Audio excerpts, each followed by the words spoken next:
Hi there!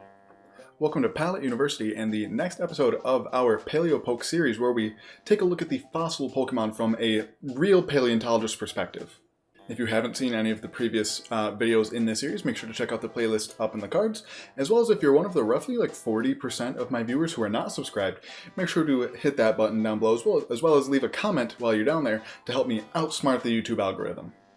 If you're new to this series, basically what we do is we take a look at each fossil Pokemon, take a look at which extinct animal it might have been based off of, and then we take a look at its learned set and its Pokedex entries to try and figure out which type it could have been when it was alive the first time before the process of fossilization added the rock type.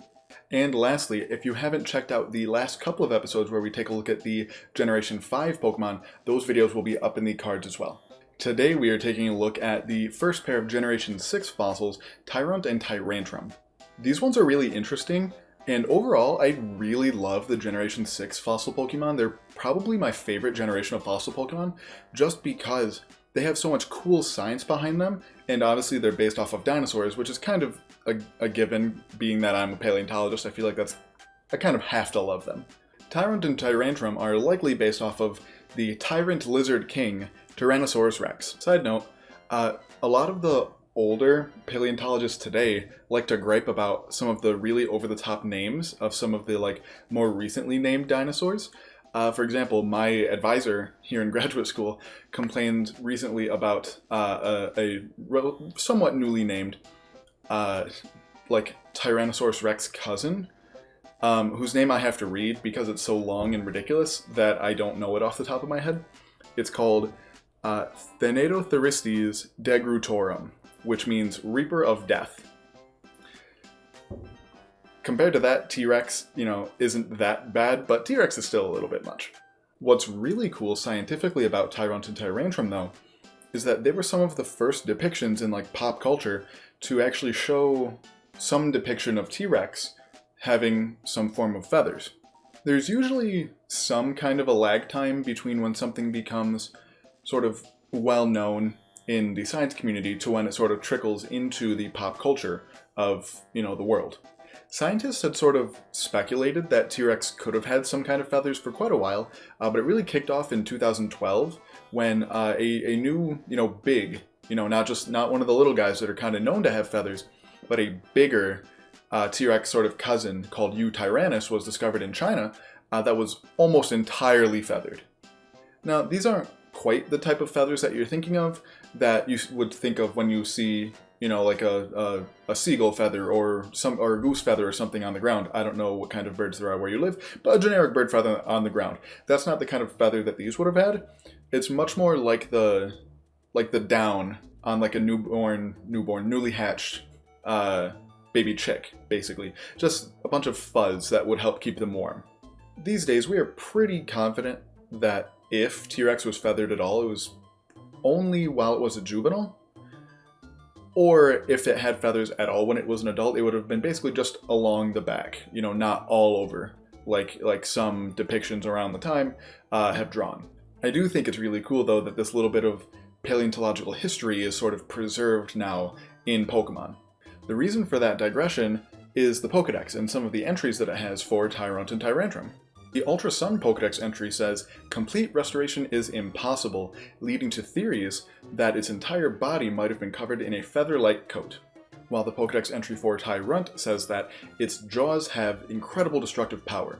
Some theories suggest that its restored form is different from its form of long ago, which, with the context of Tyrantrum's entry, might suggest that Tyrant had feathers as well. These two Pokedex entries are the whole reason why I began to speculate that the restored version of fossil Pokemon might not be the same as the one that was alive pre-fossilization. So thanks, Ultra Sun, for giving me inspiration for 10, 12 videos by this point. Now onto what type these two could have been before the rock type was added during fossilization. Unfortunately, Generation 6 was not that long ago, so there's really not that many Pokedex entries to work with. There's only 4 unique ones, so there's just not that much material to work with. There's really only 3 common themes between Tyrant and Tyrantrum.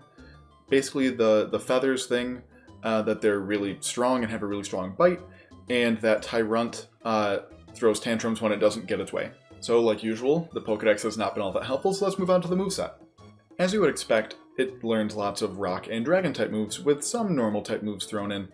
But unlike the Generation 4 fossils, which I said probably were normal type when they were alive the first time, it doesn't get much, that many coverage moves for seemingly no reason, like the Generation 4 fossils did. Basically, it just gets the elemental fangs, which makes sense because its Pokedex talks all about how strong its bite is. And then that's pretty much it. So what does that leave us with? I've got 4 possibilities for a new type for these two that make varying degrees of sense. First, and least likely, is Dragon Flying. Purely just because of the feathers thing, not super likely, so let's just move on to the next one. The next most likely option is Dragon Dark, which only has a little bit of support for it. They don't get that many dark type moves. It's basically just bite and crunch, which makes sense because, biting is their whole thing. And then they also get Dark Pulse and Brutal Swing via TM. However, they're sort of known to be somewhat cruel Pokemon, especially Tyrantrum, and Tyrantrum is known as the Despot Pokemon, which is a word that I actually wasn't that familiar with. It means a ruler or other person who holds absolute power, especially one who exercises it in a cruel or oppressive way. That's pretty much it for evidence supporting the Dark type, and there's not a ton of it, so that's a maybe for that one. More likely than Dragon Dark is them sort of just staying as Dragon Rock.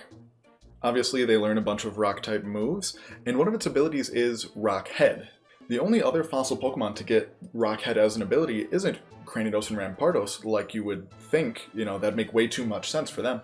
It's actually Aerodactyl, who maybe coincidentally, maybe not coincidentally, is also still a rock type, which is, canon supported by the Pokedex, that it was a rock type originally as well. The only evidence sort of against this is that these are the only fossil Pokemon who have direct evidence, from the Pokedex saying that the form that you see is, at least might not be what there was originally. So, because that's sort of the whole basis for this entire series, I'm kind of ruling against Dragon Rock. Lastly, what I think is the most likely is just pure Dragon.